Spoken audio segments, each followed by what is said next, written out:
In this lecture I want to give you another example at a smaller scale, at the scale of a couple of villages. Another example about vulnerability to climate change, in this case from Tonga, two villages on the edge of the capital of Nuku'alofa, which is on the main island of Tongatapu. And I'm going to talk about one of the drivers of social vulnerability to climate change, which is land tenure. In Tonga is a fairly unique example of land tenure, quite unlike other Pacific islands. But to show the way land tenure in this particular country is an important driver of vulnerability to climate change. So first a little bit about land tenure. Land tenure can be understood as being about access to land and the resources on it. It's a form of property right, a right to land, to own it or to use it, or to own or to use the resources that are contained on the land. And it arises from a range of institutions, a range of social practices, and in different countries land tenure is allocated in different ways. In societies that haven't had, or that prior to formal systems of government where land was mapped, allocated to individuals, bought and sold and owned and so on, land was acquired through occupation, sometimes through warfare or fighting, so that it became, in most cases, fairly settled about who owns the land. And of course, in other places, land has always been contested. In other places, nobody owns the land, but they share its resources and they have regimes for doing so. The land tenure is actually a very interesting thing to study, and it's a very important way of beginning to understand how societies work. If you want to understand if a society is fair and how it's worked, one of the first things you could ask about is about land tenure. Who's got it? How do they get it? Is it fair? And so on. Land also, of course, is a mechanism for social control. In certain countries, if you want to disempower a group or you don't want to empower a group, just make sure they don't get land, because then they can't invest, they can't grow things, they're very dependent on others for a very basic thing like where they live. So looking at land is a really good way of understanding how societies work, and this is true in Tonga. In thinking about our theory about social vulnerability, land is very important. Having secure access to land is associated with lower levels of vulnerability. Because in systems where there's finance, land can be used as security against a loan. You can't borrow money if you don't have security. But if you own land, your land can be a security against a loan. If you can borrow money, you can invest in things that might make you more money, or you can invest in a better house with some confidence. People who are not secure in their ownership of land tend not to invest things to get value out of it. So farmers who are illegally occupying land tend not to spend money on irrigation, for example, because they could get kicked out any day and they lose their investment. People who informally squat don't invest much money in improving the quality of their house to make it, to put on a better roof, for example. That might mean that it's cooler in summer or warmer in winter, because again, they can always be dispossessed legally from their land or by force.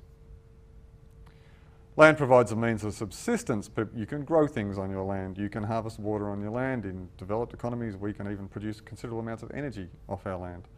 And so land becomes an important way of providing inputs into livelihoods. If you have secure access, you grow things, you invest, and you do so. If you don't, you're unable to do so. People who live in informal settlements typically tend not to grow much of their own food, and you see this certainly in informal areas around the Pacific. Not many house gardens, but where people do have secure land. This is my property, I know it's mine. People will grow things and meet a certain amount of their food needs, and in particular a lot of their fruit and vegetable needs, by growing things around their house. And it's all about, their ability to do that is all about land tenure.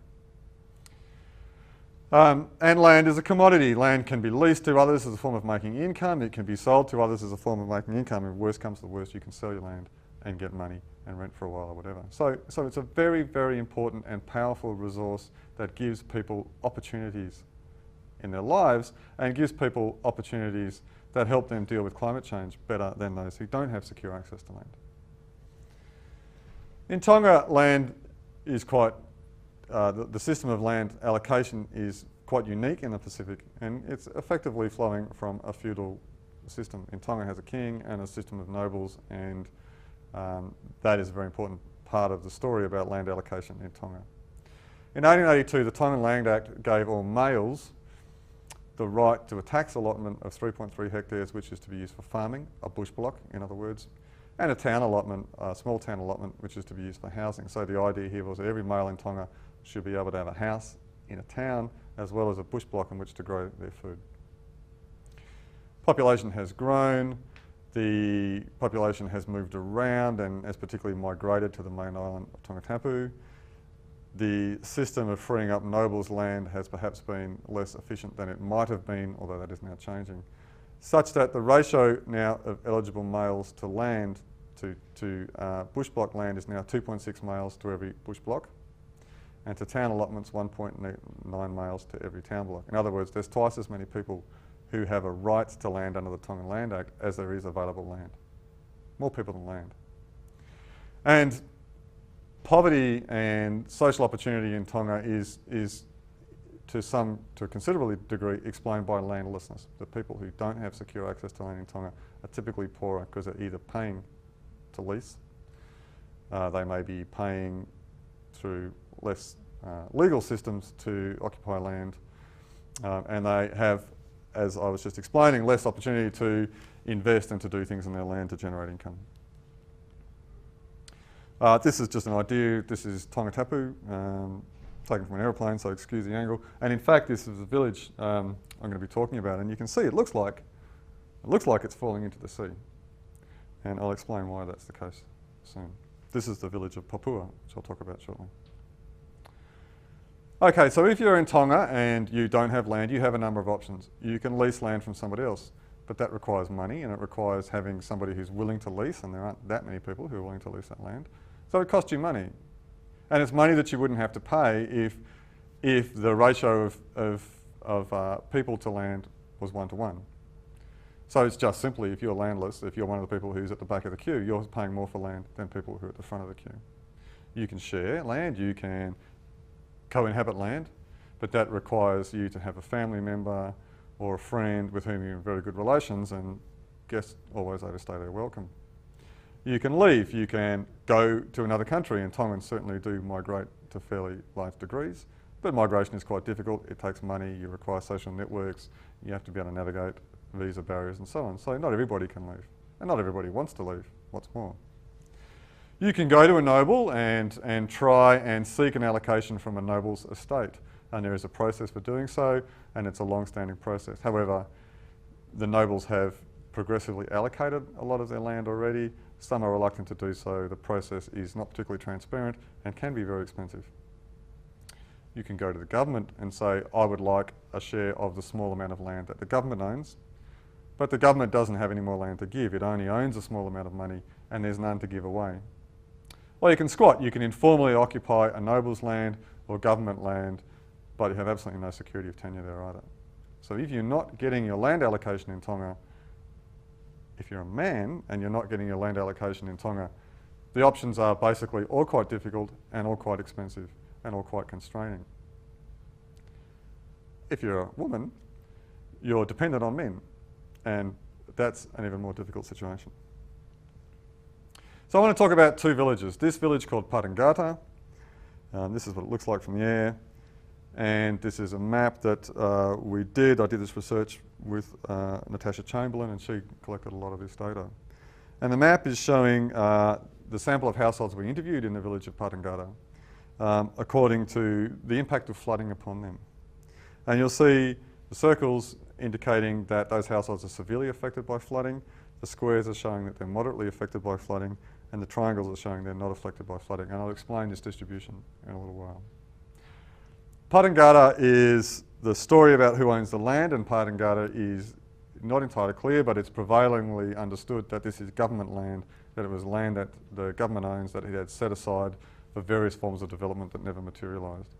It was settled by fishermen who came from the outer islands, built their fishing shacks because it's not too far from town, as temporary accommodation while they went fishing and sold their fish, but soon they began to settle and a permanent village occurred. The other interesting thing about Patangata is the tip. You can see this square box there that says rubbish dump, and this was the main dump for the town of Nuku'alofa. And so the people who first settled a long way from the rubbish dump, because it's not a very nice place to live near, and it leached all sorts of contaminants into the water and it smelt. And they settled on high ground because they were not very floodplain. Patangata floods, and you can see this shaded area called wetland. This is a mangrove swamp on the edge of a channel that drains the main lagoon, and it floods quite frequently, and it floods under certain climatic conditions as well. And many villages are flooded under those conditions, and the water is not necessarily particularly clean water because of the effect of the rubbish dump, although the dump is now being rehabilitated to a large degree. So Patangata has 70 households and about 450 people. It's a squatter settlement. It doesn't therefore have the kinds of things that people in formal settlements have, like electricity, telephone lines, or articulated water supply. Began with informal fishing shacks, began to become more permanently settled, and has this rubbish dump nearby that has since been cleaned up. Around the corner of this lagoon, Patangata is at the top, and this village, Papua, is down the side, is a village called Papua. Now it's a proper village, it's a legal village, land is allocated by the government or by nobles, and it too is partly in the lagoon and the wetland and partly not in the wetland. And the houses on the white side there are typically less affected by flooding than houses on the grey side in the wetland. And again, this is showing the distribution of the intensity of flood impacts on those households.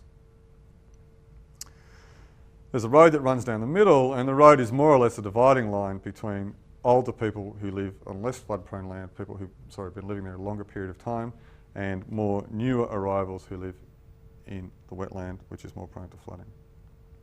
So there are 280 households and about 1,700 people in Papua.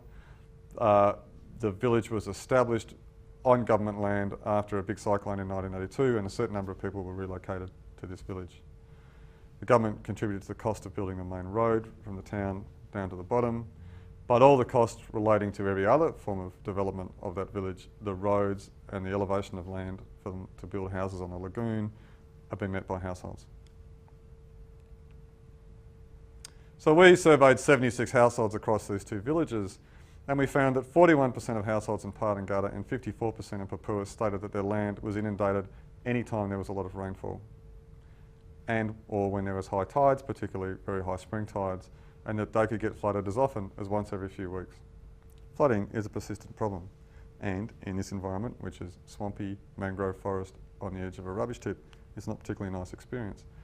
Don't forget too, in the informal villages, there's no government waste disposal systems, no electricity, no water. Therefore, sewage systems are also not particularly good. So 41% of households in Patangata and 57% in Papua considered that flooding is a serious problem for them.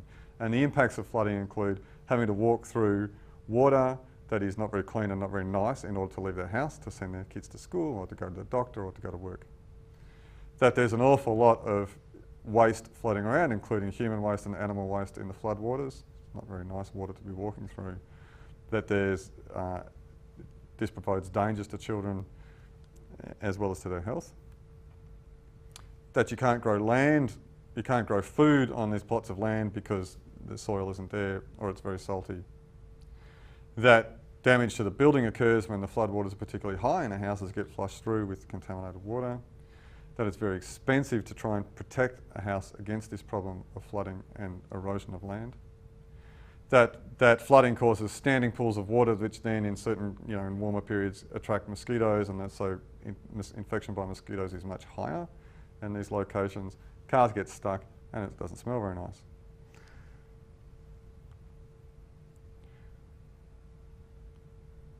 So why are these people there, and how is it that some people get flooded worse than others? Well, simple piece of geography, the lowland gets flooded most. But why do some people live on the lowland and others don't? In Papua, the formal village, the larger of the two villages, it is said that the people with the best connections to the Minister of Land got the best land when it was allocated after the 1980s in the initial allocation. And one respondent said the allocation process in Papua was unfair. There are empty plots everywhere which belong to people who live overseas or who used to work for the government, but they don't live there anymore. They haven't developed their plots, they hang on to them as security. They just took the land because they could and then they left it. Yet the people who actually live here get the worst plots, which are uninhabitable. So in the allocation of land, or the claim is in the allocation of land, some people who are connected to the minister or the government got good land and others didn't. And then as others come and say to the government, I'd like a piece of land, They say, yes, you can have a piece of land in the village of Papua, but it's in the middle of the lagoon or in the middle of a mangrove forest, and it's up to you to develop that land if you want to do so. Though there are good plots of land not being used because they're owned by people who are hanging on to them as security. So in Papua, some land, including some of the best land, isn't developed. It's investments that have gone to people who are connected to elites. There are 116 blocks not developed. They could be reallocated, but they're not reallocated. In Patangata, the early settlers acquired the best land. This is the informal settlement, which was furthest from the dump and on the highest ground. And then as people began to move in, and more people came into this informal settlement, they chose to move away from the dump, which was the primary reason for their location decision, but there wasn't so much high land, so they began to live on lower land on the edge of the lagoon, but still far from the dump. And then more subsequent and more recent arrivals have living close to the former dump site as well as in very low-lying land. And so part of the pattern of flooding in Patangata is just explained by time, but it's also partly explained by the fact that nobody has secure land tenure, and so they're not investing in their properties to protect against the problem of flooding as they do in the village of Papua.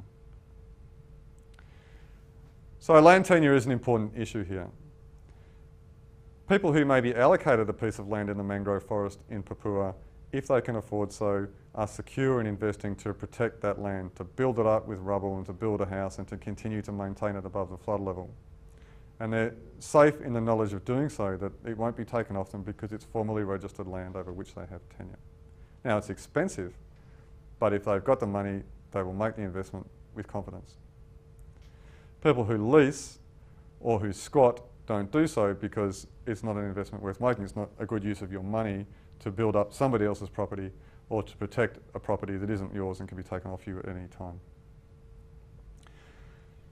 In Patangata, in the informal settlement, the early settlers have quite good homes. They have quite good sites, they have quite good incomes from fishing, and they've been there a long time, so there's a certain de facto kind of form of ownership. Legally they don't own it, but they have some sort of confidence that this is my place. And so they do, and they've generated enough wealth, and over time they've progressively invested in their houses. Even though they don't have secure tenure, they're wealthy, they've been there a long time. But the new arrivals have no such advantages and don't have as much money, and so their housing quality is very poor and very prone to flooding. There's also just an issue of money here. It's very expensive to defend a property against flooding in a location like this, and it's very, very expensive to try and reclaim the land. So in Papua, the further away people are from the road and into the mangrove area, the more the cost of housing increases because they're responsible for building the road that accesses their site, and they have to pay to import the gravel to build up their site. And it progressively subsides, and so this gravel has to be continually applied all the time, and it's very expensive. It costs up to 10,000 Tonga per anga to establish a site, which is way beyond the means of many households in Tonga. And it costs up to $1,000 a year to maintain it. So it costs money just to keep your house above the flood level. Don't have secure land tenure, don't make that investment. Don't have the money, don't make that investment. So we find, unsurprisingly then, that the impacts of flooding in in Papua are very closely related to income. Rich people tend not to get flooded because they can afford to protect their properties. Poor people do get flooded because they can't afford to do so. So people with secure land tenure and with money afford to invest in the works that reduce their flood risk. They're less affected by flooding, they have less health impacts of flooding, they're less worried about flooding. But people without secure land tenure or who don't have much money are the ones who are affected by flooding. It's a story about land tenure and a story about money. And this is a typical example of reclaiming. You can see here this new aggregate which is being used to build up a site. So land tenure in Tonga creates vulnerability to flooding. It's one of those social drivers of vulnerability. It's a cause of social vulnerability.